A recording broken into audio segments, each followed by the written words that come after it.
welcome to another exciting episode of Token Podcast. I'm your host and sometimes referee, the guy who ate his breakfast this morning, Zach Stad Pearson. And today, I'm joined by the 6'3" Wakandan ambassador to the United States military. You know him, you love him, one of our long-time members, Romulus, Slayer of Goths. Oh yeah, I'd be fishing in Final Fantasy, level 27, Fisher. 14 is disturbingly popular. That's why the servers were crashing for a whole month. I hated my life having a 2,000 queue line. Damn! I didn't even know it could get that high. 2,000? Yes, at highs it was 4,000. Jesus fucking Christ.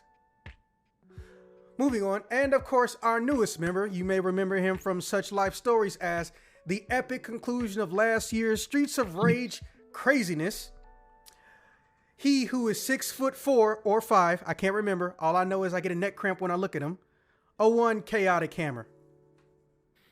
Greetings and solutions. 6'4", by the way. Oh, nice. What you having for breakfast? Sausage omelet, toast, potatoes. Ah, the classic Intercontinental. Okay. Romulus, you might want to go to push to talk. Understandable. And of course, possibly one of our smartest members, if not financially smartest members, he who guards the North in Alaska, literally. You know him, you love him, and he loves The Witcher. The 5'8" wonder himself, King. I hate that you actually know my height, but also season 2 Witcher was garbage. Damn. All right. So, first and foremost, I'm gonna write them as I go because, well, we're pretty much doing this free ball style. Just so everyone is clear, the topics for this are pretty simple, and I'm reiterating them primarily just because, well, we have an audience who's gonna be listening to this or watching this, depending on where they do it. Number one is why the name change / rebranding. As if it wasn't obvious why. I just want to apologize to the audience now for whatever they're going to listen to in the next hour. Well, you wouldn't have that problem if you just ate this morning. Anyways. I ate! I've been eating! I'm saving for my big brunch. Just make sure you add calcium supplements. Anyways, the second topic is, what was the highlight of your last year? It doesn't have to be something in particular funny. It could be a funny moment, or it could just be, I bought a house, you know, whatever suits you. Number 3 is games you're looking forward to and why. Number 4, Marvel shit, because I want to talk about X-Men because Marvel's casting for X-Men movies. Or we could just talk about Doctor Strange. And finally, I don't care. Meaning, I don't care what else we're fucking talking about. I'm just trying to get to my 40-minute mark. Gotta hit that YouTube algorithm numbers. Oh no, if I wanted to do that, shit wouldn't be past 12 minutes. Yeah, YouTube is literally the worst thing and the best thing to happen to any YouTuber. And I'm not talking about the professional ones. I'm talking about in general. The best and worst thing about YouTube is YouTube. And there are the topics in the texting page. Alrighty then. Let's get into it. Well, first and foremost, the primary reason we're having a name change is, I hate to say it, it's a bit of a boring reason. And the reason is because I don't know if you guys remember, but for some reason we had a snowball of a wave of like interest in us in October. No, I don't mean on the YouTube channel, Spotify side of things. So 5 different companies did hit me up about joining their network of podcasters or network of online based entertainers. I really only chose 2. And the second was on almost like a technicality. I chose Podmatch because literally the CEO of the company sought me out Like, we had an email conversation and everything. Guy by the name of Alex Sanfilippo. Shout outs to him, by the way. He made a smart company. And I chose Verbal. Now, I don't have a particular reason why I chose either of them other than I like how they're set up. Verbal annoys me a little bit, but at the end of the day, they do a lot of the work for you when it comes to creating your own podcaster page. Podmatch, it makes it easier to find like-minded people and unlike-minded people to talk to about whatever topics they like or whatever topics I like. Podmatch is literally, here's a podcaster, here's their subject matter. Here's someone we think will match with you based on your talking points. And then here's our entire collective and our index. Do you want to talk to anybody here? You can get a hold of their agent, their manager, or them directly. Or they may have forgot they even have a Podmatch account, and you can leave them a message and they won't say shit until like maybe a year later. That makes it easier for me to do interviews, because one of the biggest issues I run into with interviews isn't that I can't find people. It's that I fucking legitimately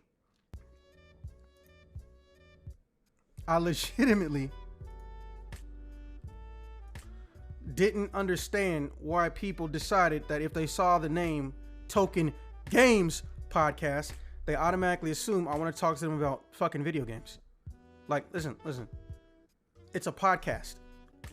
We aren't playing games on a podcast. People can't see us gaming. It's a talk show. So that was one of the reasons, because I wasn't getting told no because they don't like me, they have a problem with me or the show. There were people who would just see the name and say, oh, well, fuck it, I have nothing to do with that, but you seem nice, have a nice day. And I forgot to put my phone on silent and or vibrate. Sorry. But that's one of the primary reasons why, because I need to know or find out how much easier or harder it's going to be to start booking people when it comes to the interview things. Because one of the things I always wanted to do more of was interview, and it wasn't based on if they were around video games. The last time we interviewed somebody was August, and it was a dude going for a master's degree in psychology, and he's an avid video gamer, and I want to talk to him about the effects of long exposure to virtual reality gaming or virtual reality worlds in general on the human mind, us young and old, first timer or veterans of VR. And it was a good conversation. But booking somebody like that has been extremely hard, and it's not because they don't like me. It's either A, they're not checking their fucking messages even though they say they check their messages, or B, they see that word games and they think, oh well, I'm out, I don't play this. Now, I know I had the option to do it a long time ago, as well as change the YouTube channel, but here's the thing people don't remember. I only told, I think, Romulus this once, damn near 6 years ago. So that's how you know it was a long time ago. But we were never the only Token podcast or Token Games podcast. There's actually two different South American podcasts and producers for online entertainment and media. There's Token Podcast, which is Brazilian, and there's Token Games Podcast, which I believe is either Colombian or some other Spanish-speaking country, which is strange because it's their name. Their names are in English. They don't speak English. Everything they write is in Spanish, but they chose English names. So I was avoiding possible label confusions. But now that we're, I guess for lack of a better term, more established, I guess that would be the word you would want to use. Now that we're more established and I have an easier time getting anything done, there's been money invested in a better equipment and software and all this shit. We actually have a permanent license to our video editing software. I don't know if I ever mentioned that at all, but I've officially found a way to come off of the Adobe dick. Adobe is no longer getting sucked off by my wallet. Fuck you, Adobe. You used to be cool, but you got greedy. But I guess you could say that about any billion-dollar corporation, damn near. But yes, I have found a way to still utilize Photoshop programs, not made by Adobe, image manipulation programs, illustration programs, video editing programs, compositing programs literally not made by Adobe. And the best part about it, the license are permanent. So that means 20 years down the line, we still gonna be good. However, if I do renew a license just to get some new and modern updates, I only gotta pay like half the fucking price. And not saying you guys have to, but if as little as 3 people divided it up, the price for getting the video editing software, that's like barely $30 a person.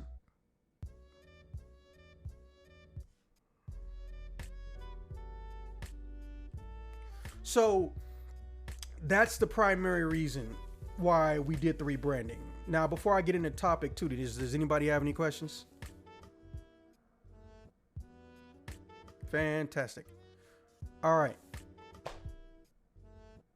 So, highlights of last year. I'm gonna let you go first because you technically the new guy. And also I'm going by order of height. What was the highlight for you last year, Hammer? Bruh, why you gotta do me like this? Ah. I can't help it. I mean, you could, but that's another story entirely. Boy, we going back to the breakfast thing again? No, I was gonna say calcium supplements. Actually, I was off the breakfast thing. Anywho, highlights of last year definitely have pulled ahead more professionally at my job. Good promotions lined up. Realized that I've solidified a lot more friendships with people that I had existing friendships with. They're closer people. Me and the missus were deciding to move things along in positive, happy directions. And just started getting into realizing I enjoy true crime more than I probably should. Oh man, I am resisting a pun so hard right now. Try me. Do it. Do it. It would take up too much time, but I'll give Do you it. both a link to Kill a him. Saturday. Shut up. I'll give you both a link to a Saturday Night Live skit that you're probably gonna find hilarious. Oh, fantastic.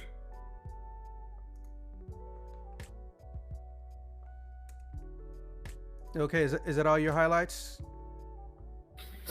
Yeah, pretty much. You know, not much else happened out there. Well, as someone who's known you since high school and didn't watch you, but have heard the chaos that is your life back in the day, I am nothing but happy for you. And like many people, I am a firm believer in how someone is as a child does not reflect how they're going to be for the rest of their life, and also how they are in high school. It's not a reflection of how they're going to be for the rest of their life outside of high school. So I have nothing but respect for you, and I'm glad you're in a better state, bro. I deeply appreciate that. Thank you. Yeah. All right. Romulus, highlights besides realizing you only got a few months left in the military? That is a good highlight. Thank you for pointing that out. I've all Stoked. But yeah, first highlight, getting a PS5 after, holy shit, with the mounds of out of stock listings, scalpers, and just all that shit that I had to deal with for forever trying to get this thing. My shiny Giratina in Pokemon Brilliant Diamond. Thank you. I hold your applauses. I know you don't care. Let's see. Shiny. It's shiny. Hell yeah. You know, that's pretty dope. Took me about 3 months to catch him, but I did it towards the end of December, so it still counts.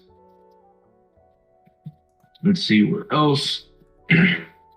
I comfortably got back into Final Fantasy. Got my grind on. About to go into post game for Stormblood. Let's see what else.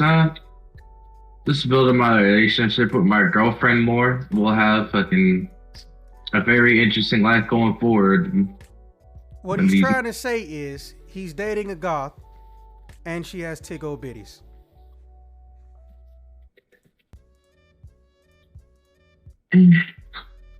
Let's say she out of that phase of her life.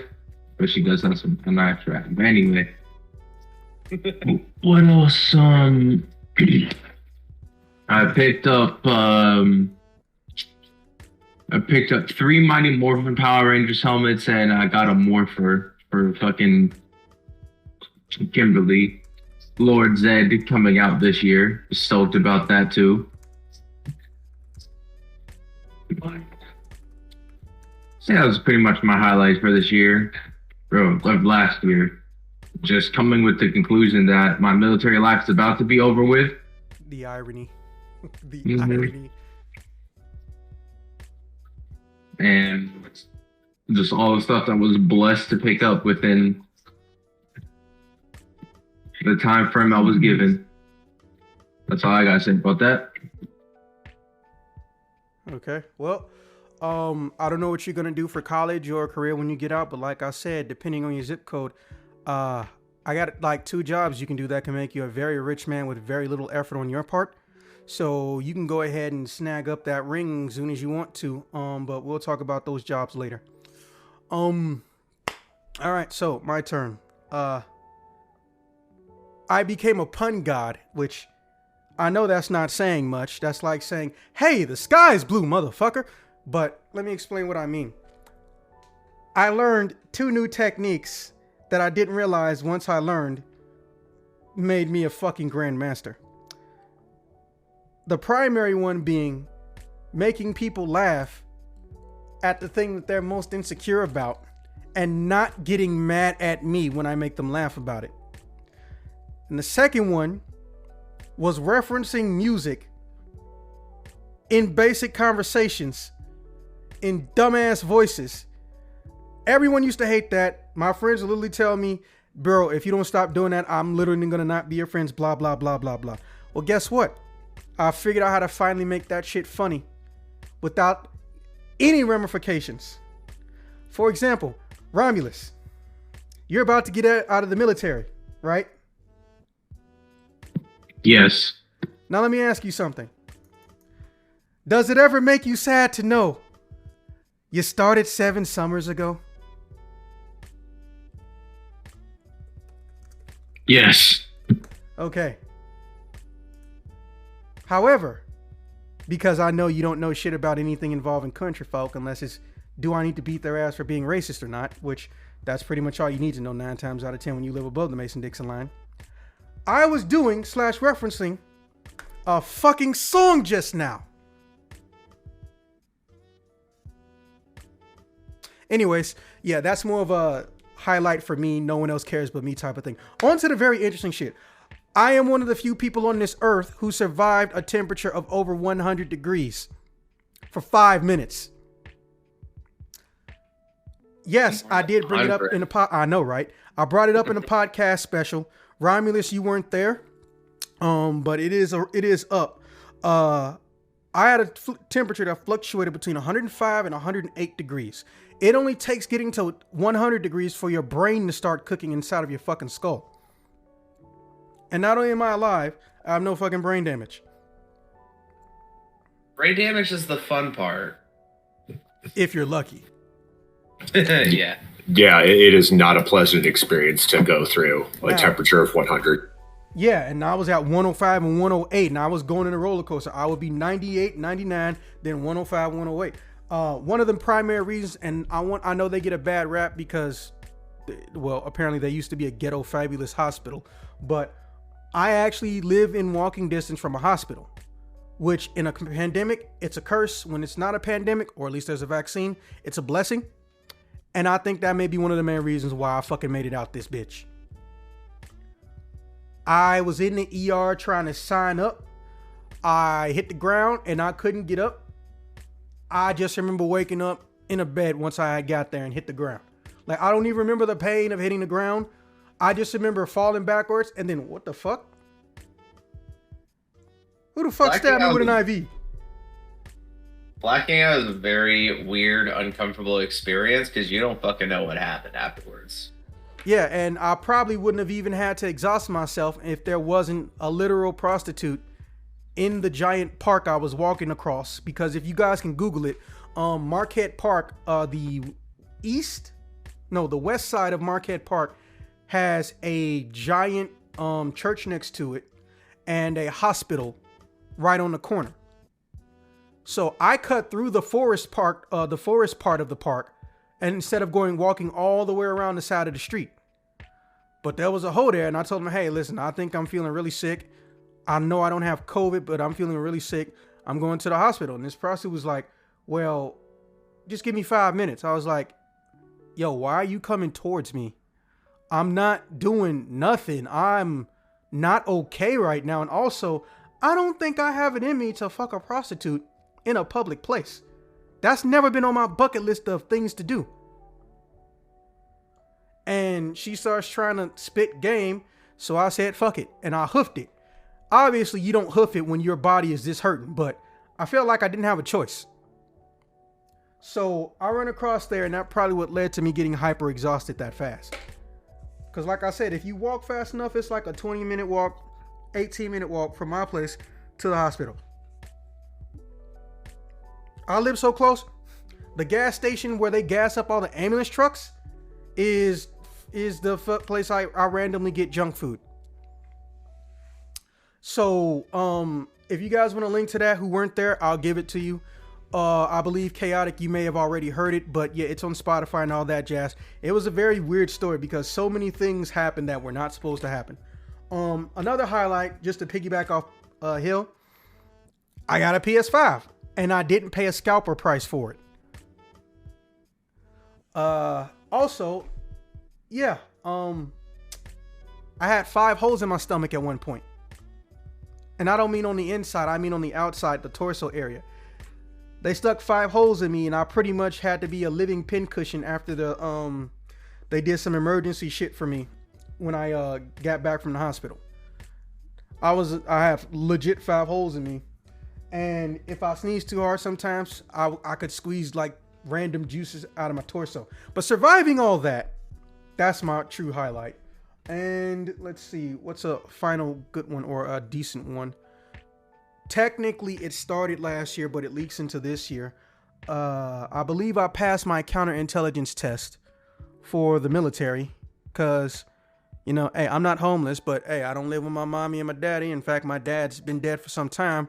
I'm probably going back in because I got to stay afloat. The irony being that now these jobs that can get you 6 figures in under a year, I can't even fucking do. But, you know, I can reference people to the jobs, and if they do well, or if they don't quit, and which they probably won't, because you can set your own hours. You don't even got to work a full week and still make 70 to 100,000 a fucking year. I'm just getting my friends money because I know they hurting, and they don't live, even if they don't live in the same state as me, mentally or physically. And I'm happy for them, and I'm gonna just try to do this small little 4-year contract with the Navy because I ain't fucking with the Army. As Romulus can tell you, the biggest problem in the Army isn't actually administration, it's idiots who run the administration. Shitty leadership. Yeah, you all can day, have the smartest, you can have the smartest, most nicest platoon sergeant, your direct boss. But if everyone above him is a lazy ass idiot who's just trying to retire or collect a check, everything below them gets fucked. And the higher up you are, the more people you can fuck over. So You looked into the Coast Guard at all? Oh yeah, Coast Guard don't want me. I was looking to them back in like 2015. Yeah, no, I heard they were like a really good gig. They are, because you can get away with not doing a lot of shit. But I'm shooting for the Navy, and their tests are a little bit different. They don't go by your ASVAB number. They go by your direct scores in every single category, which is annoying. And I might have passed for counterintelligence. It's hard to tell because they don't score the same way. But even if they don't, dude, I'm getting whatever job I can fucking get that's got a bonus. I know I'm not stupid, but I need to rush the fuck out of here because, well, as the more time passes, the more respect I'm losing for my landlord. Oh, and he decided to jack up the price despite it taking him literal years to get things fixed around the apartment. And so, yeah. You know, some people only want to think about themselves in a crisis. That's how that shit works. And even though I could do things about it legally. Do I have the money for it? No. And one of the biggest highlights in Romulus, you know, if you want to join us, you ain't got to do nothing but say the word. Or when you get out and you want to join us, you ain't got to do nothing but say the word. I am 4 months ahead of where I thought I'd be on my independent game being developed, which is crazy because 3 people on the project died. 2 from COVID. 1, unfortunately, just due to not taking care of his own hygiene. I'm not even fucking with you. He got a gum infection and it killed him. But yeah, my game is, I have an alpha build. I can play it whenever I want to, but it's an alpha build, so there's not much to do.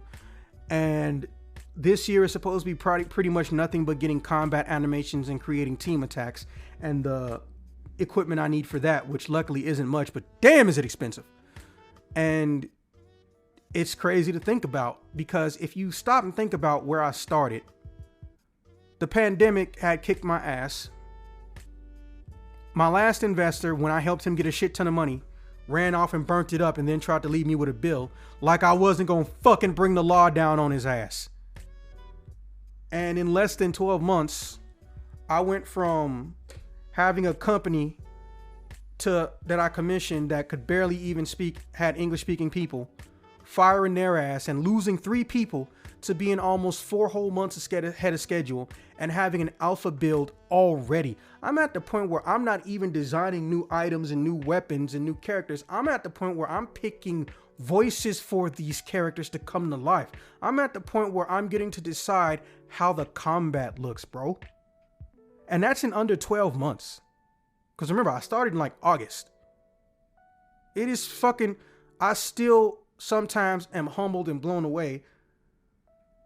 Because I don't know which one of my friends said this to me, but it might have been Jeremy, who's also one of my investors, one of my oldest friends, and he's a senior coder, and I've known him since before I was a grown man. He was like, I don't think you realize, even though you're on LinkedIn, and I've seen your resume, I don't think you realize how much shit you've actually got done, or how many pots your hand has been in, and you did okay in, or you do well in. And he was right. I don't. I grew up with parents that basically told me, you don't just get a job because you like a job. Because you get a job and you like a job, that does not guarantee you're going to be able to keep that job. You can be the best employee ever and the business can still go out of business. You need to learn skills that are going to help you live as an adult. And the conversation was spurred by me being confused why my dad had so many random exotic jobs. Shit you not. My dad has been a Greyhound driver.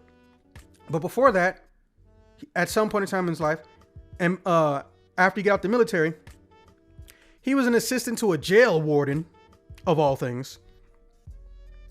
He was also a tour bus driver for the Jackson 5 at one point, and various other random famous people. He would be an on-call, backup, or emergency tour driver.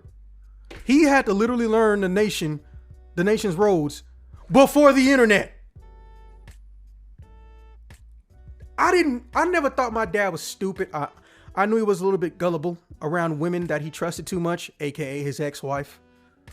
But not, my mom, because, well, I mean, if my mom cheated, at least at a bare minimum, she would feel bad about it. But we already did that story a long time ago. I'm the last of 9 kids for a reason. Which apparently I've learned that 90% of my friends didn't know. So, there's your fun fact for today. So when he told me that, I was like, okay, I get it.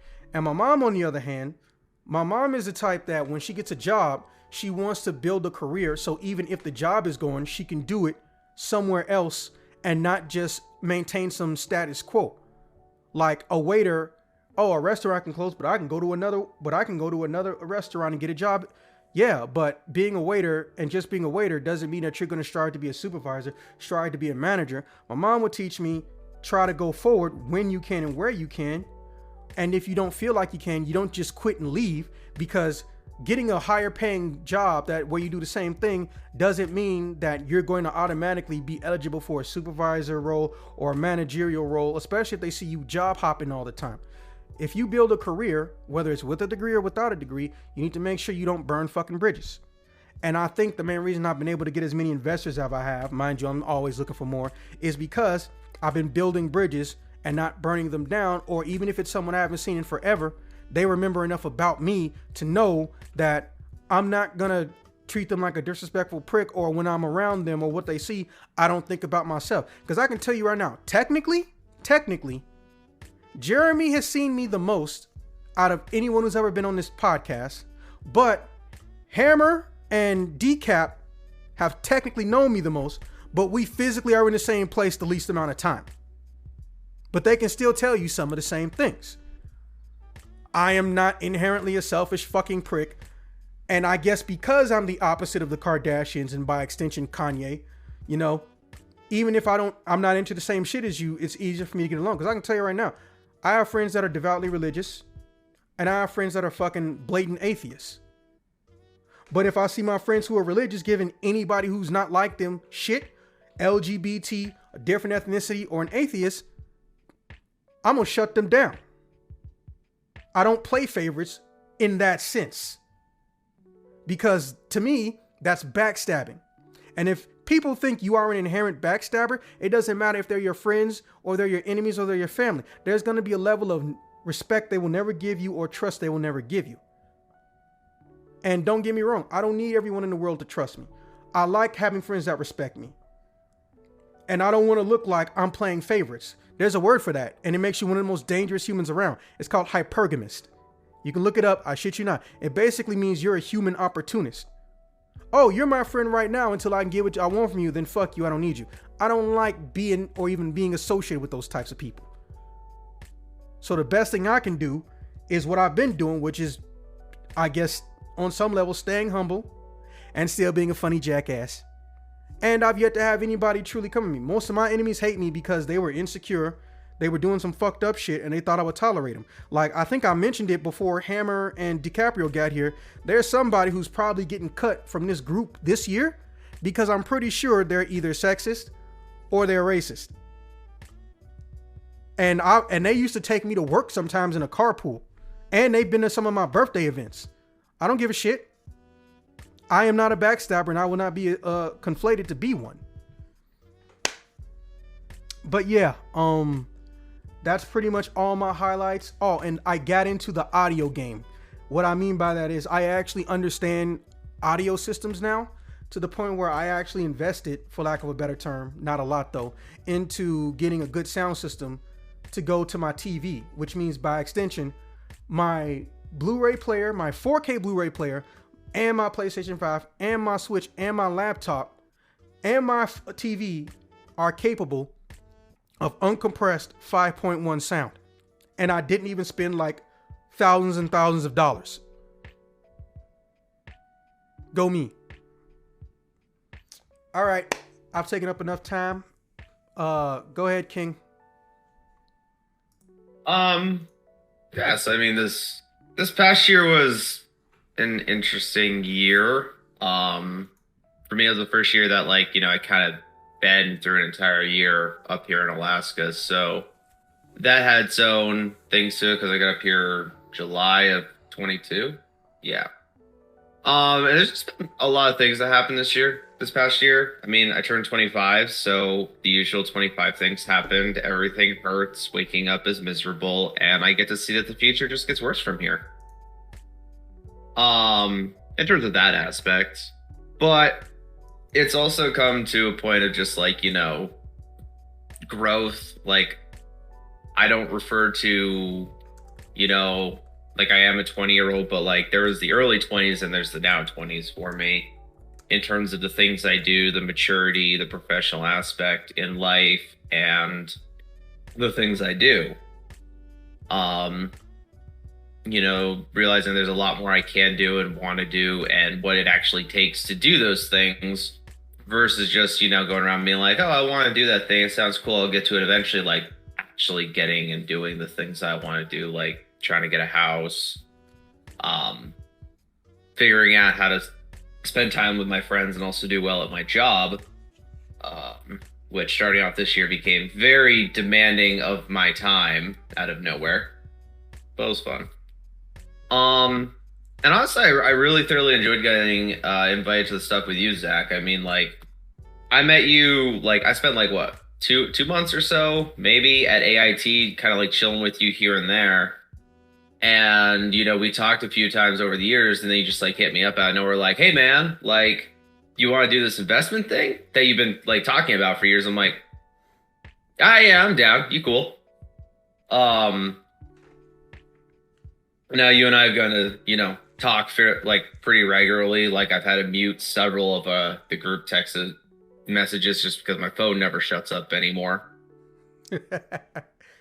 And, you know, getting invited to the podcast, being able to do this stuff with you, it's been a lot of fun, and it's really gotten me thinking about more things I can do because, you know, the army is as the army is, as good as my job is. There are some inherent, just like, this is stupid, this is annoying, and I'm really like, it's got a lot of its benefits, but at the same time, like, you know, there are those inherent issues, and it's, you know, questioning, like, is there something more I want to do?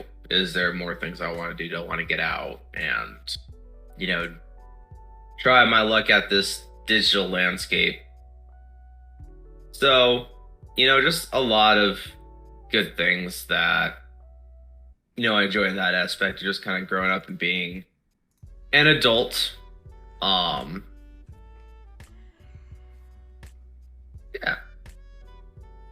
Not to purposefully interrupt you, but first and foremost, and this goes to you too, Romulus, I can tell you right now, one of the easiest ways to enjoy the longest part of your life, because childhood is so short, but it can ripple, damage and bullshit can ripple into your adulthood, that one of the easiest ways to enjoy being an adult, and this is from the guy who just now started being middle-aged, acknowledging your actual issues, whether they were caused by someone else or not, and then getting help for them.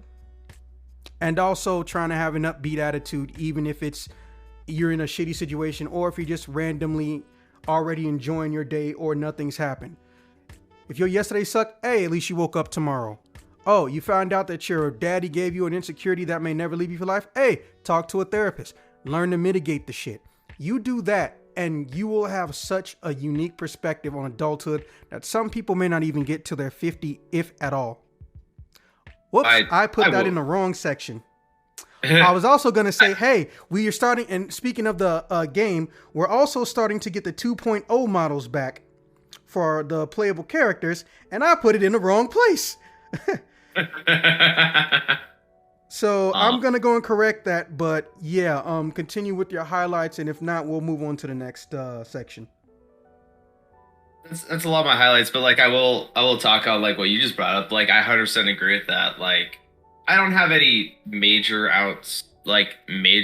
you know, issues that you know, fully impact my life in a way that like I can't do normal life things, or you know, people are overly concerned about my well-being. But like there are just those little things and those little subtleties that, like, you know, being able to identify, you know, oh, I don't really enjoy that I do that, or being able to look at yourself from an outside perspective, and yeah, talking to somebody just about anything mental health wise, it's just, you know, it just helps make you a better person and a lot more grounded. And you know, it's not fun when you're not realizing, you know, why do people have an issue with me? Why do I feel this way all the time? Like actually being able to sit down and talk about it and work on those things with someone else who, you know, is a professional in that field. And also just having somebody that like you can just talk to about like a shitty week, that like you're literally paying them to be there. So they have to listen to your shitty week and stuff. Because I've been doing that for a couple years now, and you know, there's things you don't notice until someone like actually mentioned it to you. So yeah, 100% like mental health stuff is always huge, and I don't think anyone should ever feel like ashamed or uncomfortable seeking out that. Like it should not be something someone gets shamed for. Like I definitely work with a bunch of like old school people, and you know, who, you know, the stereotypical like, you know, old dude who's just this hardened guy, and has the emotional range of a cucumber. It's somewhere between mad and happy mad. Ramos, I'm sure you've seen plenty of that. Zach, I know you've seen plenty of that. And it's just like they don't understand how to validate or understand like people's emotions. It's just you bury that shit down and you grit through it and you get through life. You don't have to do that. Like there's better ways. So I'll get off my soapbox on that one, but yeah, just Zach bringing that up.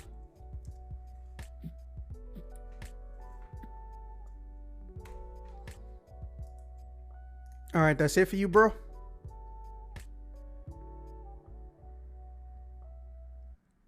I talked about my year. Like I enjoyed it. And thank you for inviting me to this stuff. Like I've had a great time. Yeah, no problem. And you should never feel like you can't come in anything I'm doing, because as Romulus will tell you, or as he's known, most of the people in here I probably met at some point in time in the military, or I knew before the military.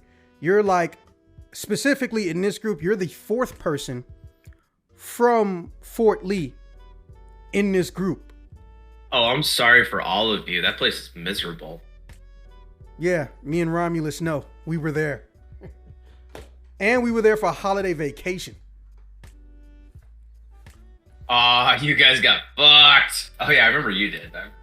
Oh yeah, there was a racist down the hall that was getting kicked out of the military, but all the staff went on vacation right before they were finishing kicking him out. So everybody got stuck with him. Oh my God. Holy shit. Well, there's going to be my next episode of Life Stories. Damn. I just remembered. Thank you for, see, this is what I tell people. Like, it's pretty much been established. I don't pull life stories out of my ass. They're life stories. They had to have happened, but I don't just remember them in a set order. Something triggers the memory. Thank you for that. Hey, let's remind you of that racist you had to deal with for like an undisclosed number of months. Bro. All happy thoughts. Literally, one guy, the only reason we stopped him from beating his ass into a wall, and I'm not speaking metaphorically, beating his ass into a wall was because the other people that were pulling him off him was like, hey, he's already being out processed. He's getting a less than honorable discharge. Don't fight him because he'll just be here longer. Not even joking. That's how we calmed him down. We reminded him he's already getting kicked out. Oh my God. Fucking Harvey. Okay. Yeah, I'm gonna post a link on the next topic. Okay. All right. Well, okay. So next up is games that you're looking forward to. Cause if we say movies, it's all gonna be Marvel. We all know that's coming. For me, I don't know who played it. I'm gonna try to keep them short because I could talk about them all day, and I don't want to hog the gaming topic. Who here knows what Dungeon Fighter is? It sounds familiar. Yeah. I do. You wanted us to play that online Dungeon Fighter game, and then I've played the Dungeon Fighter series beforehand. Okay, well, I'll do y'all some scary numbers real quick. So, Hammer, you do remember it, and I know why you remember it, because you and me talked about it in fucking high school. That's how old this fucking game is, right? Yo. Dungeon Fighter was basically the lifeblood of beat 'em ups for close to over a decade, a full decade or more. People don't realize it, but Dungeon Fighter is actually one of the most played games in the world. And it's a 2D beat 'em up. The sprites aren't even 32-bit. They're like all 16-bit. And this old ass game, which I think came out in 2007, maybe 2007. This old ass game has over 100 million concurrent players. Pretty much from the first 5 years it came out, it was bigger than World of Warcraft. But it wasn't leaving South Korea that much. It wasn't leaving the whole Southeast Asian market, right? So after a few failed attempts, eventually they came over into North America. Now, mind you, most beat 'em up people, they're not playing MMOs. But South Korea has a plethora of 3D and 2D beat 'em up MMOs, and they've been thriving over there forever. If you like Streets of Rage, Double Dragon, Battletoads growing up, you wished you live in South Korea. And DFO's the king of all of them. on some 16-bit shit. But now they've made enough money to where they're actually expanding the franchise into multiple games. Dungeon Fighter Duel, the fighting game. Dungeon Fighter Overkill, a 3D version of the original game that you can still play, by the way. And fucking, what's the last one? Oh yeah, Project Barbecue, which is a brand new MMO being built on the Unreal Engine 4 and I think 5 engine. We don't know when it's coming out, but it's coming out. So here's the thing. I played their beta and I fucking loved it. And I'm gonna tell you why. Because I think I told, I've been saying this for years, but I guess I never really had a chance to, confirm it. But I don't actually suck at fighting games. I just don't like playing a lot of them because there's a lack of evolution in the combat style. But Zex, you didn't play them from title to title. It's like, I watched them on YouTube. We're in the YouTube era. I have friends who do play them from title to title. I stuck with Virtual Fighter, Dead or Alive, Marvel vs. Capcom styles, and Smash Bros. Because they didn't feel the same. I could distinctly tell them apart, but on top of that, I like the speed of the gameplay. I'm not a big fan of all the giant technical shit, but I like the speed. Because on some level, to me, I get the same high from a fighting game as I do from a strategy game. But I don't live online and in ranked matches. And as we all know, online matchmaking is so trash that professional fighters will get the Japanese version of a game and play the Japanese version of the servers because even though they're that far away, they still have better online programming and connectivity. Oh, and there's less rage quitters. But these more recent years, it's Smash Brothers, Dragon Ball, which feels like Marvel because Marvel vs. Capcom 4 was a disappointment. And it's gonna be Dungeon Fighter Duel, and I'm gonna tell you one specific reason. We've all played Smash Bros. And we all know how the specials work. It's B by itself or B followed by a primary direction. North, south, east, west. Right? All the special moves in this new Dungeon Fighter fighting game from the beta, and they're doing it for the full release, they only work on primary directions. So that means that complicated button commands are finally going the way of the dodo like they should have damn near 10 years ago, if not 20. I'm pretty sure none of you have seen my gameplay footage, but within less than 5 minutes of practicing with a character, I was doing combos that could take almost half of a life bar without, and I stress this, without barely moving my thumbs at all. You only really have to use 4 buttons. The 5th button is a block button, but you could also hold back. They work differently though. And the awaken button is really just a super combo button. Super combo has its own button so that you don't have to worry about an accidental activation. I fucking love it. They didn't put a trading mode in the demo. They were testing out the servers. I want that game. And plus, Dungeon Fighter has never had a game that you had to pay for. All the Dungeon Fighter games in the series have been free. So for all we know, this may be a free fighting game. And it might create new fighters because it's so fucking decomplicated. It's still fun. It still takes skill to get good. And I know people hate that, but it is what it is. But it's not hard to get good. There's a difference between you lost because you don't have the skill and you lost because the person you fought is better at predicting you. The second game, I said it last year and I still mean it, Marvel Midnight Suns. Holy shit, I want that so bad. I love XCOM, specifically XCOM 2. It's an action strategy game and you get loaded onto a map and your goal is to basically do whatever task you get and try not to die. Now imagine that with the entire cast of Marvel's catalog, not just, oh, here's another game with the Avengers that no one's going to give a shit about. Their release, Firaxis, the people that make XCOM one of the most legendary and difficult strategy games in the world, is literally making a fucking Marvel game with an original story, and it's an RPG. And the base cast is cool too. Wolverine, Blade, Doctor Strange, just for starters. And like 3 or 4 other characters and your own custom character. But there's also team attacks and team special effects. I like having Marvel characters in games, but I don't like when the game is like 5 hours long. And this game is an RPG. So you really get to know the characters, and there's even a hub world where you can modify the characters. So the only way I see this game being terrible is if it has the same payment system as the Avengers game. Oh my God, that game was good for like 3 hours. But once you get past that 3rd hour, it's just a lesson in wasted potential and futility.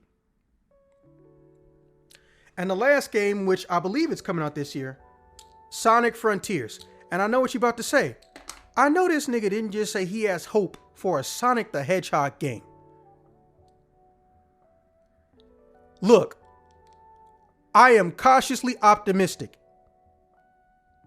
Sega is very good at fucking up.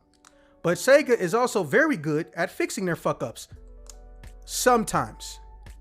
And I think this is one of those sometimes. Because the lead of Sonic, which I don't know why he's the lead because he's got more L's and W's, stated that we're moving away from trying to saturate the market with a Sonic in some way, shape, or form on an annual basis. My next project, I want to try to make something big, or I want to give Sonic a giant space he can run around on. And one of the things I've been saying to people on and off, literally since I was like 10, they need to make a game where Sonic has a giant planet he can run around on. They're finally doing it! But as you know, the Sega giveth and the Sega taketh away. I just hope this is a point in time where they're givething. No, that's probably not a word, but you know what I meant. So yeah, that's it for me. Hammer, did you go? No, but I do have a nice list of 6 looking forward to, 6 games, and an honorable mention as well. Lay it on us. Absolutely. I am, despite rumors and such of whatever may have been said, I am looking forward to the Saints Row reboot here. Love the game, love the premise that it was a GTA clone that didn't take itself seriously. That, you know, yeah, sure, you're like a gun-toting maniac in like a giant open world, but it's hilarious. It's all comedy. Another one is they're coming out with a new Evil Dead game that is actually going to be multiplayer and PvP. And you play as characters throughout the entire franchise, the movies, the TV series, all of it, which just sounds absolutely maddeningly fun. There's Nightingale, which is like a open world survival sort of game, except it's set in like this storybook fairy style like universe you're stuck in and trying to get out. Like, you know, basic small enemies to like large giant trolls trying to mess up your day. So that looks fun. And 3 that I found out that I did not know were coming out was there's going to be a Starship Troopers game. And it's an RTS, but, you know, if they keep all the weird little propaganda in it, that'll make it even better. Weird West looks just like a dungeon exploring, weird, supernatural Wild West game, which I can get behind that. Gonna keep my eyes out on there's going to be a Quiet Place game, which again didn't know about. And as for my honorable mention, I'm even gonna post this really quick because I had no idea about this, but this is wild.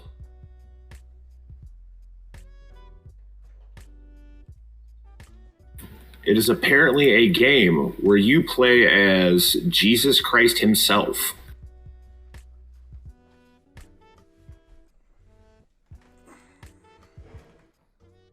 You apparently play as him from birth to resurrection, performing miracles, and in the end, you fight Satan in the desert.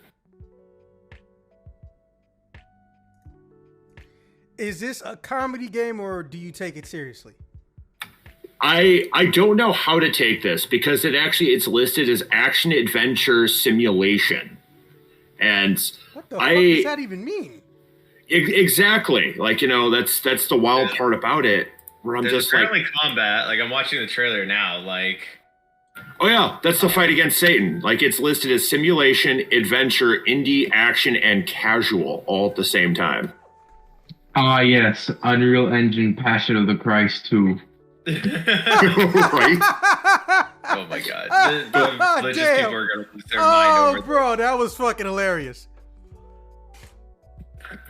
So, it's just one of those things. It's just like, I want to see how this game is received. I'm not going to buy it. I'm probably going to watch playthroughs of it. I just find it fascinating that this is being made into a game. Because, it's possible you can take anything and possibly put it into a video game. Whether or not it's good, who knows? But that's wild. I just love how, Zach, no matter how much time passes, no matter how much proof there is, no matter how many people physically go to the location, Jesus is somehow still Caucasian. That is hilarious. He's born literally as close as you can get to the center of the world, and somehow he's always Caucasian. Y'all kill me with that one. That's definitely a fantastic little detail, and I don't know where this is gonna go.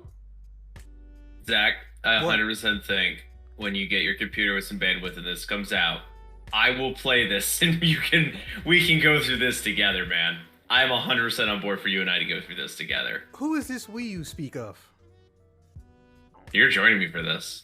I'm not playing shit. I will watch you and make fun of it. That's fine. Like, that's what I meant. I'll play it, you watch, and just record it, and then... The amount of people that request me shitting on the game that they're playing is actually getting kind of high. What the fuck is going on with y'all? How funny would it be if this is actually, like, a legitimately good game? I think it would be more sad, because the way this thing looks, if it gets, like, 100%, it would be a miracle. I had to make that pun, but no. If it gets 100%, it's because some Jesus-loving person decided that they wanted to get their church together to go and hit the 100% like button. Ain't no way in hell this game, I won't say it won't be fun, but because you can have a fun game that's terrible. Like, you can have a fun movie that's fucking terrible. I refuse to believe that this will be a good game. Hey man, I'm at least gonna be happy with the number of white representation in the Islamic culture this is supposed to take place in. So, and I know damn well suntan lotion didn't exist then either. So I'm just like, how the fuck? For anyone watching this later, that was a joke. I want to make it very clear that was a joke. No, I'm totally serious. I know suntan lotion didn't exist back then. I was talking about my comment about the white representation. Oh yeah. Yeah, you should clarify because anybody will believe anything in a podcast. Dude, someone's going to get salty about it. I'm just like, I'm going to clarify now. That was a joke. I just really, I hope, because we don't actually get a lot of hate. And also the hate filter on YouTube is, you can manipulate it in the good way, not the bad way. You can add words to it. If somebody tries to give me or anybody in this group shit for thinking this game is going to be garbage because it has Jesus in it, or reminding people that Jesus isn't Caucasian, I welcome you, because I am going to put you on the metaphorical ground with literal history of humanity. Not your God, history of humanity. The Fertile Crescent is fertile for a reason.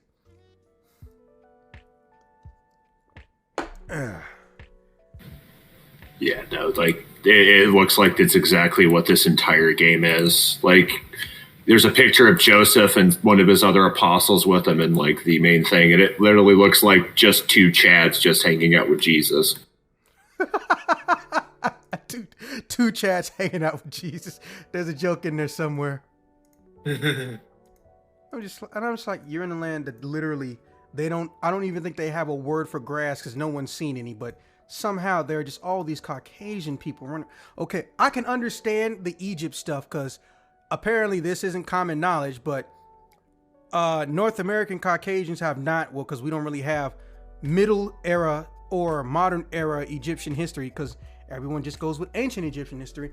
But yeah, there's a tonal shift, no pun intended, with Egyptians. Ancient Egyptians, they kind of sort of look like Nutella for the most part.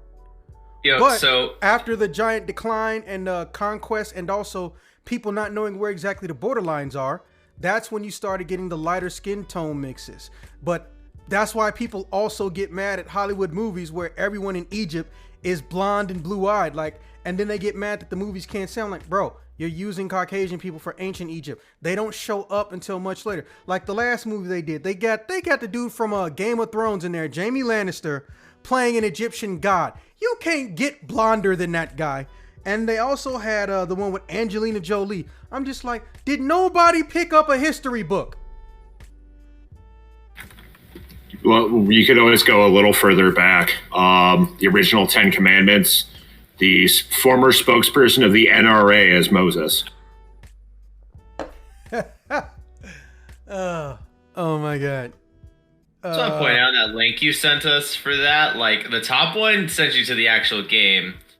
And then below it, the other one, there's apparently a moon farming simulator linked for some reason in this. Because whoever made this made it and didn't have a lot of thought put into it. I honestly feel like a part of them is trying to cash in on parents not knowing that they bought a terrible product for their child. Because I don't know about y'all, but I was pretty much raised right in the day when licensed games started to suck ass. Like literally right when that happened, I was there for it. I almost remember the exact year. If your kids like Power Rangers, you bought them a Power Ranger game. But when you get to Nintendo 64 era, when you get to 1998, we started seeing small chinks in the armor. But then once you get to the Sega era, oh, it was just a trash fire. Now it's, if they don't respect the property and they didn't like the property themselves already, don't fucking do it. Because I don't know if you heard or not, but some of these companies, they put out contracts for people to make games for them, but they have unrealistic expectations and goals. And they want to blame any issues on everybody except their unrealistic expectations and goals. So the game industry as a whole basically said, bro, fuck you. We don't need your money. And even if we did need your money, we still wouldn't take this shit. And one of the first things to go was Power Rangers games, or at least the ones made in North America. They can't get a game made even if they wanted to, because despite Power Rangers being worth and making billions of dollars, as we all know, the producers and executive producers don't want to spend more money. In fact, they go out of their way to try to cheat and spend as little as possible, which is really fucked up given how popular Power Rangers has been and the household names it created. They wouldn't even give them money for their own toys that had their face on them. That's how fucked up they were. So, when it comes to wrestling and Marvel games, they try not to do exclusivity contracts anymore, or people pay them for an exclusivity contract. But the problem with that is sometimes once the chairman, aka the investors, the big ones, hear about us getting a contract, they will put on unrealistic goals and expectations. That's why Avengers is trash, but Guardians of the Galaxy isn't. Also, I'm kind of curious why we haven't gotten any DLC for Guardians of the Galaxy, as good as that game is. It's way too short. But anyways, thank you for that, Hammer. I would have never expected some shit like that in a million years, and we both went to a fucking Catholic high school. Yeah, I mean, yeah, I was surprised too. I looked at upcoming releases and there it was, and I am not disappointed. I hope this game doesn't disappoint either. It sounds like it's going to be awesome. I don't think either it way can disappoint, because if it's shit, everyone knew it and they're there for the laughs. And if it's good, everyone's going to be like, you won't believe what's actually a good game, and they're still going to laugh at it. Exactly. You can't really lose unless you're like a 6-year-old and your mom and dad get you this for Christmas or something. Your parents don't like you and they're only raising you because they'll get in trouble if they put you in an orphanage. escape while you can. Moving on. All right, Romulus, what you looking forward to this year? Well, the first thing I'm kind of looking forward to is Legends of Arceus is coming out next week. You know your boy already hopped in that pre-order wave. I gotta play my open world Pokemon finally. Game Freak, it's been in 20 years, 26. I don't know, you're 1 year younger than me. But anyway, yeah, this is probably gonna have a Sonic effect, honestly, with Pokemon. I mean, it's kind of already going through that, but this game in particular will have every YouTube fucking going. Like, Pokemon's had a rough transition to the 3D, depending on this game. But rises or flops. Because we've had half of what they're trying to promote in the wild areas in Sword and Shield, with the open Galarian region being able to pick and choose what Pokemon you're going to pick up. And even with their Dynamax raids too. But considering how they're going to commit to a more Monster Hunter World-esque view of this whole area, you go walking through each part full time. No short routes. No interchanging doorways just to go to black and go to the next thing. Now you go on through that whole walking cycle. And I'm more also curious on how you can choose between the try to catch or try to battle, the battle animations, and there's still that last trailer I gotta watch so I can fill in the rest of my information. That's one thing. That's one big thing I'm looking forward to. The second big thing I'm looking forward to is like that fucking Pinocchio Bloodborne game. I don't remember what it's called, but if you talking about, Bruh, what the fuck did Pinocchio Bloodborne? that's the best. I don't know what the game is called, but if you Google Pinocchio Bloodborne, you will get the game I'm talking about. I'm on it. I'm looking this up right now. Appreciate you. Thank you, because that's just like a giant what the fuck right there. Because it seems like they're taking Pinocchio and he's going through killing all the people who turned him into fucking donkeys and shit. I don't know. I just saw the trailer that showed the different weapons him switching out, like in Bloodborne. It was awesome. I thought Alice the Madness Returns would be the highlight of what the fuckery with, nursery rhymes and old fables and stuff. No, you don't take this away from me. When I get my Snow White game with the Huntsman and I can kill people, I'm buying it. I'm still figuring out that Hansel and Gretel had a combat action movie. I still need to see that shit. All right, I found a trailer for this nonsense. It's called Lies of Pete. Thank you. Drop us a link. There you go. Rise of Pete. Another game I'm stoked to play. Let's see. Another thing I'm waiting for is Elden Ring, because I can play roguelike games, but because I played Bloodborne the fuck that, and I loved it. I played what's the fucking game called? Code Vent. Yeah. That's the one I fucking played, where you basically get like the Tokyo Ghoul abilities in a roguelike. I got really far in that game too. I feel like if I can get far into the game, because Elden Ring seems like it has, sure, it has like that difficulty setting, but it seems like it has a nice set of abilities to offset what you would do in fucking the classic 3 Souls games, where I just fucking get my ass beaten. Everybody online just get good. Fucking be patient. No. I want to burn through this game.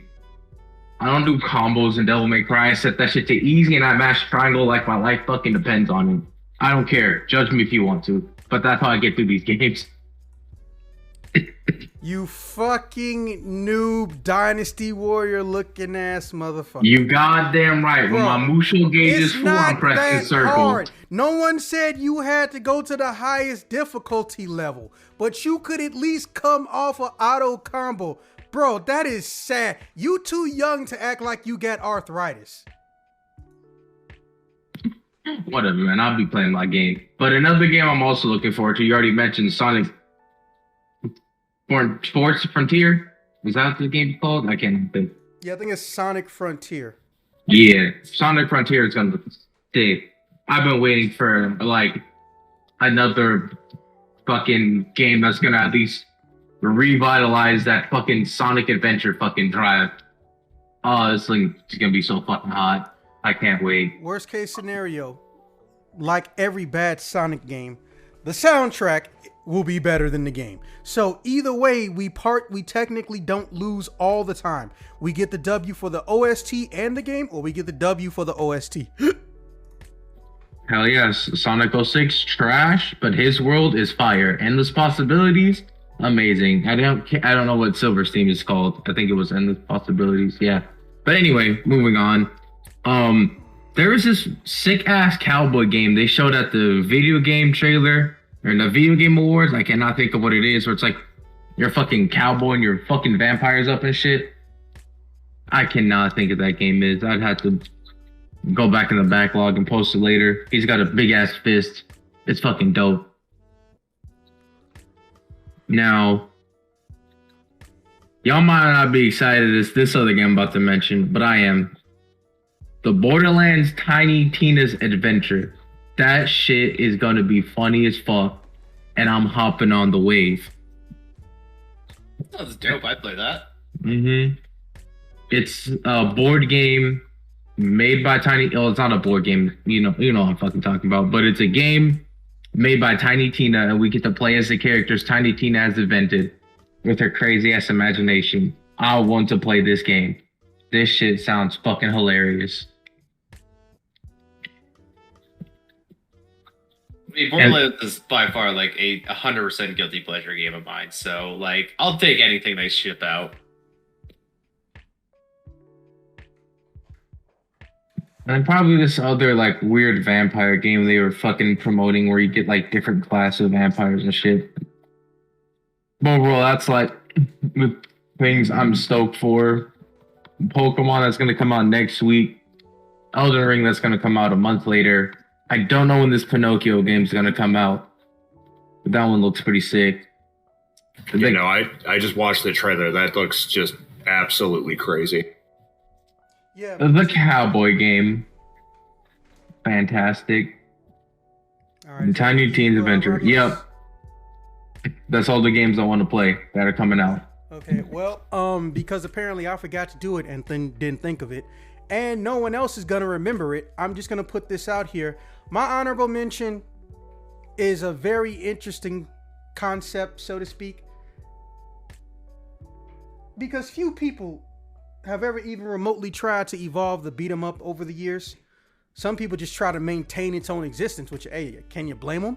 Beat 'em ups went from being the shit to non-existent damn near over the course of transitioning from 2D to 3D. They were like the first people to die, which made no sense. But this one was made by one of the godfathers of, well, just modern action games. And I try not to think about it because I hate that they keep announcing shit almost half a decade before it comes out. One of the games I'm looking forward to the most, to the point where I've even teamed up and done videos and talked to on the regular, a content creator on YouTube that specializes damn near exclusively in this franchise, Bayonetta 3. Now y'all mad y'all forgot about it. Fucking Bayonetta 3. Bro, we all know how these action games go. You get a couple characters who have extremely fine-tuned combo systems. They get new weapons that defy the laws of reality or logic or both, literally flipping the bird to the real world.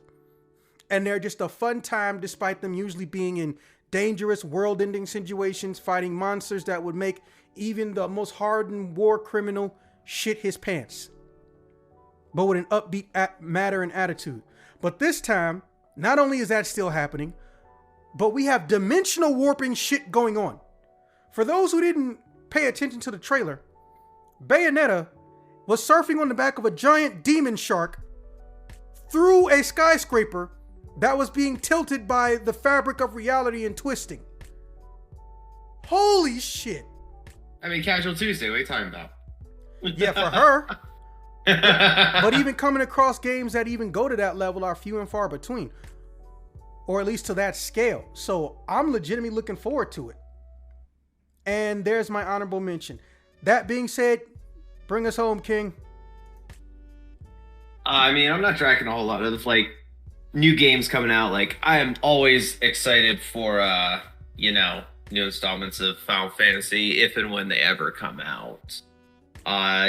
Definitely the remake, which you brought up to me, but I need to get a goddamn PS5 for.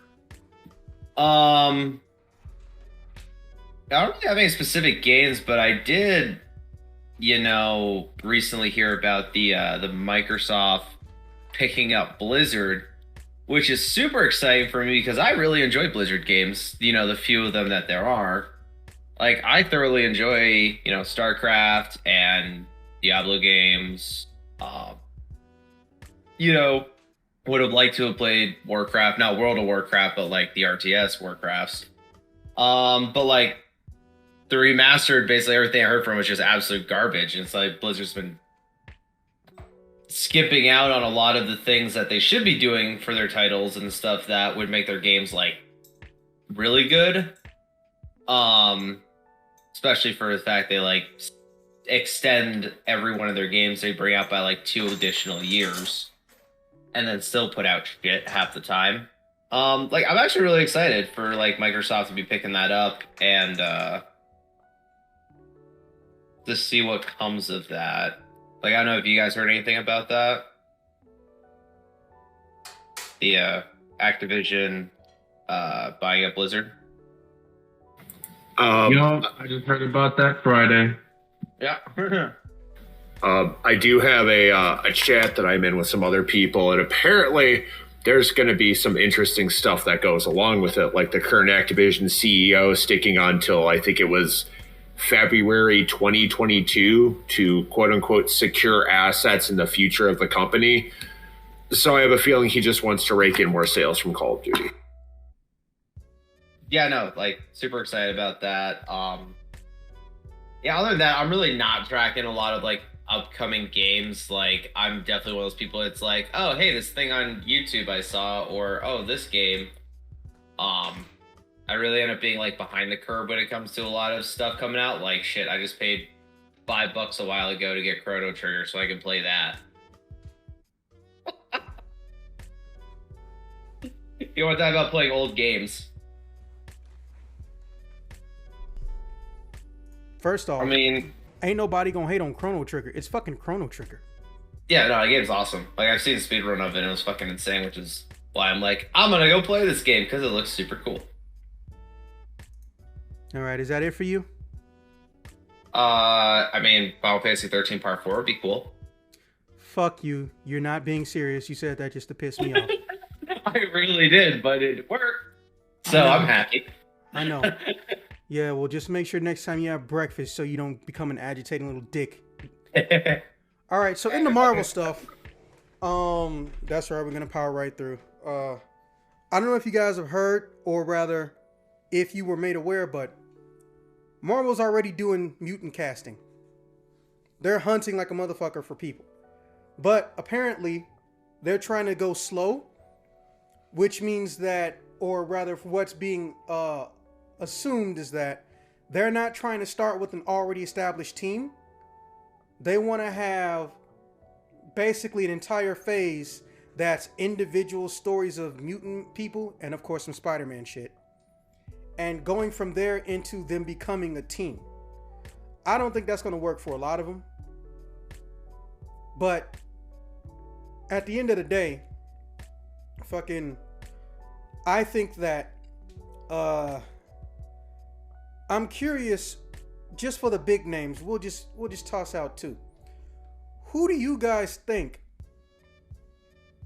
should play Rogue, Wolverine, and well, I can't say Stone because Ain't nobody who can play Storm. They have to engineer somebody. Anyone who could do it, too old, and anyone who could be close may be too young or an unknown. So whoever ends up being Storm is going to be the luckiest unknown ever. So we'll say, who do you think should play Rogue? Who do you think should play Wolverine? And who do you think should play Cyclops? I'm curious who y'all think could pull that shit off. I got it. So I think Rogue could 100% be played by Zendaya. She's been doing a lot of stuff lately, and I mean, she's... No. Don't fuck around with the shit. Don't fuck around with the shit. Bro, she has like the perfect moodiness that Rogue has. Bro. Where is Rogue from? Listen, man, it's the first thing that popped in my head just because of like the pure personality type. Like, I get it. We're color mixing. I think she's doing great. You're color mixing. I am color mixing. Exactly. The irony of that statement aside. God, never have I been... Damn. I mean, everyone complains about Disney whitewashing everything. I'm here, let's sprinkle in some color. And, oh, wow, no, that's a terrible idea. God damn it, I can't win. Look, there's a rule of thumb with the X-Men. For no logical reason that we were ever made aware of, there's only one black female and it's Storm on the team. I don't know how it happened, but I accept it. Think about it. All the shit that the mutants have been through, all the X-Men we've seen. Name a second black female. Don't worry, I'll wait. Exactly. Alright, fine. You can hate on my choice there. I'm also limited on actor names. For Wolverine, I think it would be a very interesting typecasting, but was it Jason Momoa, the dude who played Aquaman in the recent DC stuff? I would fucking watch that. That is weird, but I would watch that. And Cyclops just being the guy who was doing Superman and Witcher. What's that actor's name? Wasn't he already Cyclops? I don't think so. Oh, Henry Cavill. Yeah, Henry Cavill. Hey Google. Henry Cavill. Who played Cyclops in the X-Men movies? Cyclops was played by James Marsden. James Marsden, okay. I get it, we all look alike, it's cool. Let's see, I wasn't going there. Fuck you. I could have sworn there was somebody who I don't know. It's just been a long time, I guess. I mean, Henry Cavill and Jason Momoa. I think they fill those roles pretty well. They have range, and I've actually I saw Jason Momoa back when he was doing Stargate Atlantis, and I mean he can play a broody, yeah, he can play a broody, just kind of like rage head, because that's pretty much what he did throughout that whole thing. Had to change up his facial look a bit, like hair and beard and stuff, which would be sad, but you know, I think he'd pull it off. Okay, interesting. What about you, Romulus? You got any good expectations? I don't know, because it's hard, because I do like the Zendaya pick, but like my mind flips it between how I want Rogue to sound, because I'm used to Southern Belle Rogue from the 90s fucking show, and she's like a damn near full grown adult. But then X-Men Evolution reprised her back to a teenager. So just like, what Rogue are we trying to go for? Are we trying to go for, hey, Shug, how you doing? Have you seen my boy with the cards type beat? Or are we going for depressed teenager who can't touch anybody and hasn't felt love their entire life? That's where my mind is flipping. I mean, I just recently saw the X-Men one for the podcast we did, and I had never seen the Southern Belle Rogue, and I really enjoyed that. But I did grow up, and in a lot of the films they've been doing, Rogue has been this very depressed edgelord female, which is kind of why I brought up the whole Zendaya thing. It's just like, everyone's seen her in film recently as this like edgelord.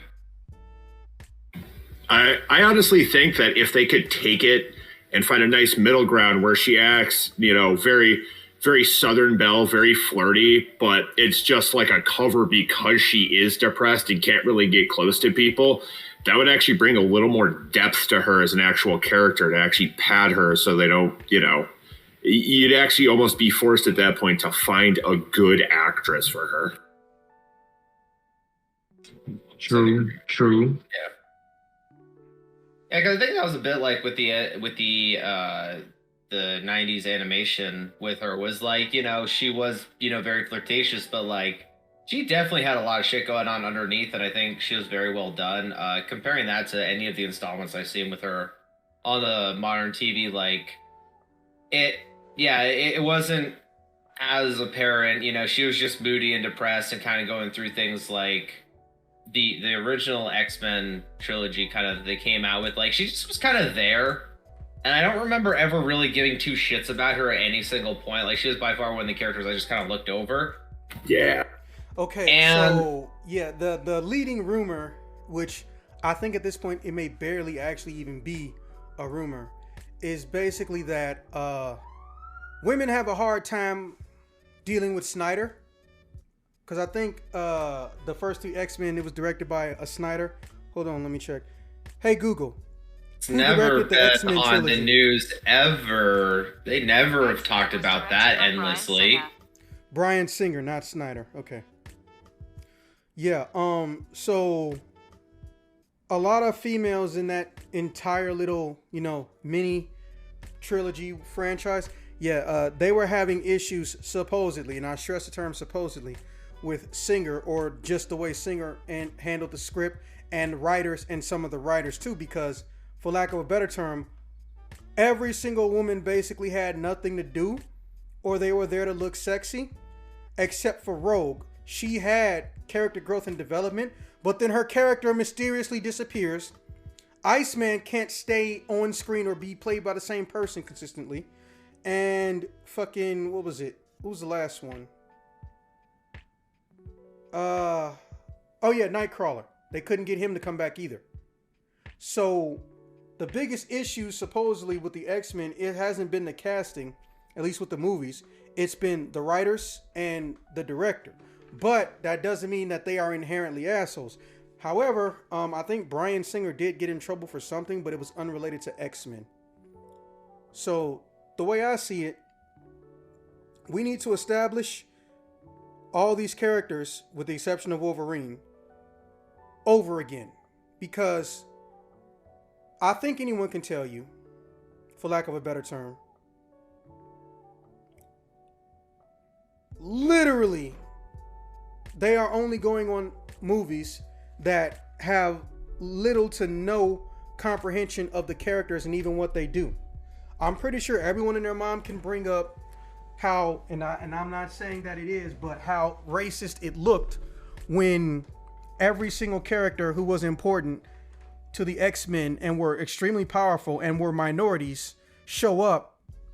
They die from things that they're not even technically able to die from. I've seen it. Darwin. I've seen it and I acknowledge it, and I understand it looks very disrespectful and disgusting on at least 3 different fronts. But factor this in. We don't know who's to blame for that shit. The director is directing. Directors don't necessarily write everything they direct. Also, what the fuck were the writers doing? Did the writers decide that these minority characters were tokens? Or did they not give a shit about them because they didn't think their abilities were cool? There's a lot of factors, but they fucked up. They put themselves in that we look racist category of things, which, and I'll stress this, looking racist is not one-to-one with being racist. There are plenty of people who can do something racist on an accident, but this doesn't look like an accident, especially for a $100 million production fucking movie. Bishop has the ability to absorb energy and energy frequencies and amplify them and redirect them. He can also store them. Use them as his own stamina if he has no food. How did he die from an energy attack? And why didn't he have any fucking lines? Literally, the man who's responsible for time travel in X-Men comics dies in a time travel movie from his own mutant ability. What's the other one? Darwin. I forgot his real name. His body literally creates everything it needs to survive anything. Anything. He is literally unkillable. He is nigh immortal. When he got into a fight with the Hulk, he thought his body would produce something that could, beat the Hulk's ass. But his body gave him the ability to teleport, because the safest thing to do when a Hulk is trying to kill you is not be anywhere near it. He can generate gills underwater. He can generate not needing a body temperature if you throw him into space. He could survive on the sun. But in this movie, he gets turned into a statue. Also, he had literally like maybe 4 lines or 4 paragraphs worth of lines. Furthermore, every mutant that dies that isn't a bad guy has only been the minority ones. Like I said, it is a very, very bad look, and I acknowledge it. But at the same time, sometimes dumb person didn't pay attention and other people didn't question shit.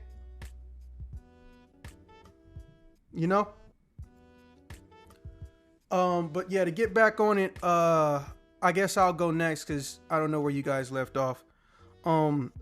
As far as Rogue, we're just talking about her and how we would see her getting played, either as the X-Lord that we've seen in recent times or the Southern Belle. Oh yeah, that's right. Have you seen X-Men Evolution, King?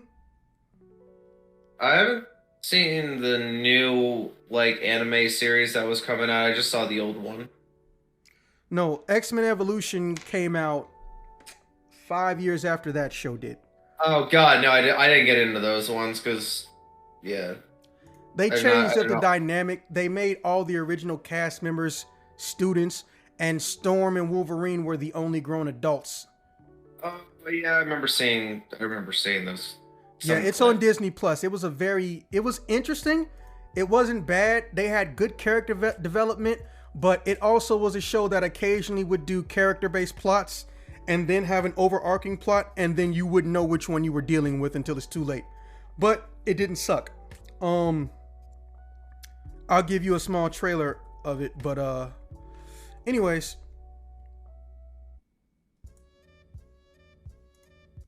Yeah, let me drop this link in real quick. It's in the texting page. Boop. Okay, so as far as Rogue, it's almost too easy, but the problem is, for me, are we getting a young Rogue or are we getting established Rogue? Because if technically we could do both. We could start off with the Rogue who's a goth emo country girl, which those things exist, but it is a fun dichotomy to talk to them, because you keep thinking they're gonna say something rude or crude or not be polite, but when you hear that country accent come off this tongue that's got like 2 studs in it, wearing nothing but spikes and shit, it's just a fun dichotomy to watch. But anyways, they could start the actor off as a goth country girl, and over time she comes out of that phase and turns into, for lack of a better term, Marvel's pinup girl. Because, well, we all know it. It's been acknowledged, but to some degree, Marvel used to market their characters in a sexually attractive way. Like, there were even calendars with the characters, like, going to beaches and shit. I'm not even joking. It's like everything, though. Sex sells. It always has. It always will. And that's not just like for men either. There were ones with like dudes on them. And, they came out of that because, 1, it was played out. 2, it was getting to a point where people were acknowledging it was fucking weird. If your job is to sell me a good story and a good book, why are you throwing in TNA? The characters already look pretty. No one's never not said that, but there's a difference between you made a character that is beautiful versus, oh, this character is basically a stripper. Give us money because you like strippers. Big difference. Of course, there's a lot of anime that haven't learned that lesson, but we could be on that shit all day. But I digress. I think... Hey, we always did a good fan service episode here and there. Like, every so often you throw in a fan service anime. It has its place. Well, I think somebody who could play Rogue, and she got overlooked, or rather, I know she can't be Rogue technically because they're using her right now. Would have been fuck is her name? Haley Steinfeld. Yeah. But as you know, they done fucked up. Not in a bad way, but in a good way. Haley Steinfeld is currently Hawkeye Jr. I'm calling her that because the fact that Marvel didn't make a distinguishing mark, a way to distinguish between grown adult Hawkeye and teenage young Avenger Hawkeye annoys me. So I'm calling her Hawkeye Jr. She's playing Hawkeye in, as you know, the Hawkeye TV show on Disney Plus, but I felt like she could have made a good Rogue. Also, people started making Katniss Everdeen jokes about her, and it almost even got into the show. I feel like she could have been a good Rogue. Does she have that country girl look? No, but to be fair, Rogue didn't necessarily have a country girl look. She had a country girl aesthetic. And one of your first jobs as an actor is to be able to emulate or copy or mimic an aesthetic. Does she have T? No. Does she have A? No. But she's a good actor. And technically, you don't need T or A to be sexy. You just have to be visually appealing. Personally, I think she's one of those people that, well, for lack of a better term, she can make herself look older than she is because she's only 25, but the right kind of shadow hit her. She could look like some ambiguous 30-year-old or 35-year-old. And also, she's already a natural brunette. So she would really only need a skunk tail in the middle of her head and she's good. Now, the other person, and this is for the Rogue that's going to start as a kid and transition into adult grown up, I can't stand that I love you and hate you Gambit Rogue. And the next person, and this is grown ass adult Rogue. And I know this person is too old, but when I say I want her, I mean subtract 20 years from her or get a lookalike that looks like her, right? Angie Everhart. Now, I know you young bastards might not know who that is, but as you can tell, I'm giving you pictures. You dye Angie Everhart's hair and you subtract 20 years off of her. Don't tell me that can't be Rogue. Oh, absolutely. Oh, 100%. Bro, I can picture her. 100%. Yeah. I can picture her saying good night, sugar, and a bunch of dudes getting their first boner of their life. I'm pretty sure one of my first boners ever involved Angie Everhart. And I'm not saying that in the dirty way. I'm saying that in the I acknowledge her beauty way because, well, my body made me do it. Does she take provocative pictures? Yes. But, at least to my knowledge, she's not a hoe. She's a paid model. And she came right around that time when the modeling industry, they embraced, for lack of a better term. I think this picture's like the best one. Because when I saw this, my first thought was, I know people will think this is the Phoenix, but to me, this kind of feels like she could be a Rogue. The best image I can find is this. And I saw this like maybe 10 years ago. Now imagine the middle of her head is all skunk white. I mean, you don't ruin that head of hair. You will for Rogue. So, like I said, shave 20 years off of Angie Everhart. And there's our adult Rogue. Now, Wolverine, look, I know he's already pretty much been considered like the manliest Canadian ever because of the characters he always gets stuck playing. But I want to make sure I spell his name right. It's the dude from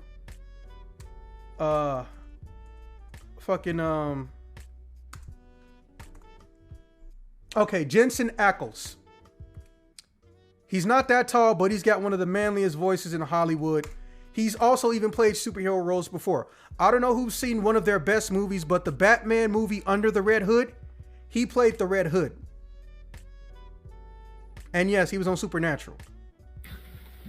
I don't know if you've seen it, but he's actually gone out and got a professional cosplay made of the Red Hood, and he killed it. Oh, I saw that.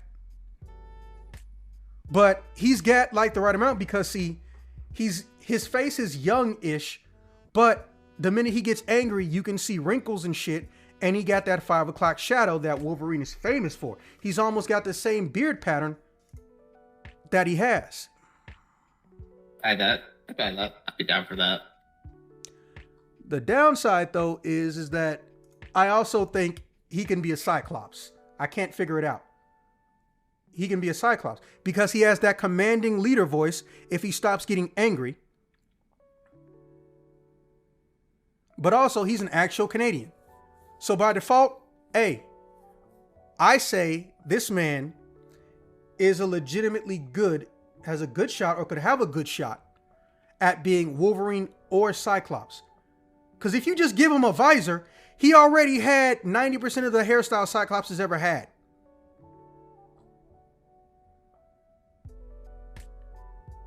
He'd also make a good alternate Winter Soldier, but that's neither here nor there. I don't want Mark Hamill's kid to get replaced. Anyways, now that's my universal pick for those two. But if we want to get more detailed and grade into it, besides Jensen Ackles being one of those two, I honestly feel, what the fuck? They're making a Supernatural prequel? Oh my God. Just let it rest, damn it. It was on for a long time. Let it go. Seriously. Anyways, and why does Jessica Alba keep getting brought up?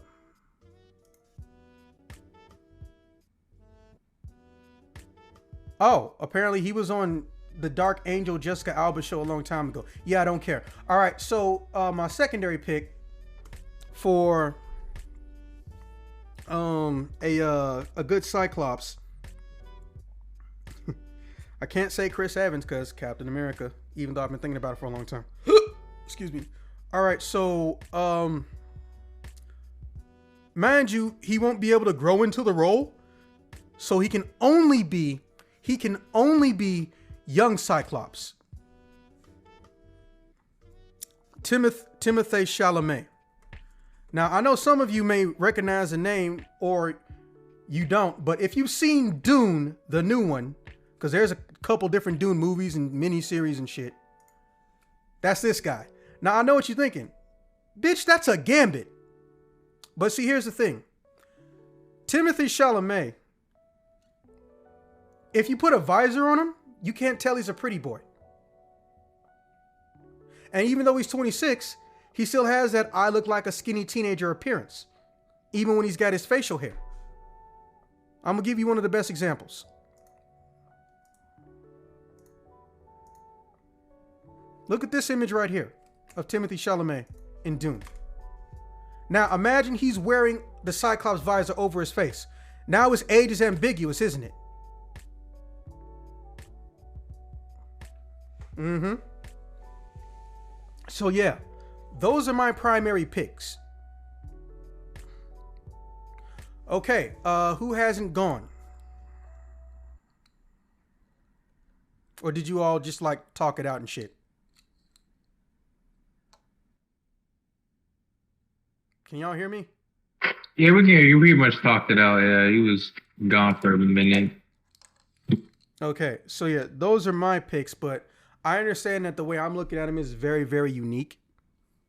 But first and foremost, King, you should watch X-Men Evolution just because it has a completely different feel and flavor. Also, a higher quality animation than the old X-Men show. Also, apparently we got some new details on that new X-Men show, or the return of the old X-Men show, but I don't know if they've shown us how it's going to be animated or not. Wow, this man asked me, did I call him for the podcast literally right when I'm wrapping up? That's got to be ironic as fuck. Yeah, he ain't getting in. Not because I'm stopping him, but because I'm... It's been 2 hours. It's been 2 hours. Damn near. Fucking damn near. We are at 1 hour and 45 minutes. So yeah, we blew past that 40-minute mark. But yeah, he'll be in the next episode. Hey, we do these things like 50 some odd times a year. He'll be in some other episodes. So that's pretty much everybody for me. As far as that goes, I don't know what's gonna happen with the new X-Men movies, but I'm glad Marvel's making them because that means they won't suck. Marvel makes like one bad movie per like 3 years, if I'm counting right, or maybe 5 years, which is a good streak if you think about it. There's a significantly higher percentage of good movies to like anything that'd be a bad movie, and even Exactly. the subpar movies are still, worth the one-time watch. Yeah. Iron Man 3 is trash. I've been lucky. I'm the person who has never had to watch it. Captain Marvel is the most Dane movie I've ever seen in my life, and it's painfully boring. Samuel L. Jackson being funny for literally what amounts to 2 minutes on screen does not make up for the boredom of that movie. Coulson couldn't save that movie.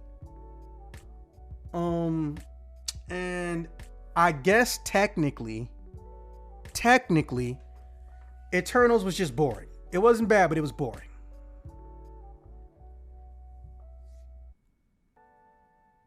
Anyways, hey, at least we got to see Thanos' brother, though. Everyone was wondering where he was at this whole time. Yeah, I appreciate you guys for coming through. Hammer, officially, welcome to the fold. You've now been a part of every show that we currently have on the channel / Spotify. And I look forward to any ideas of topics you want to bring up or subject matters you want to discuss. It is an open market. Just contact me however you feel and we can arrange something. As long as we have a minimum of 2 people, I prefer 3, we'll do an episode. So, don't worry if you're the only guy that shows up. If somebody else shows up, 3's company too. Shit. Absolutely. Yeah. All right.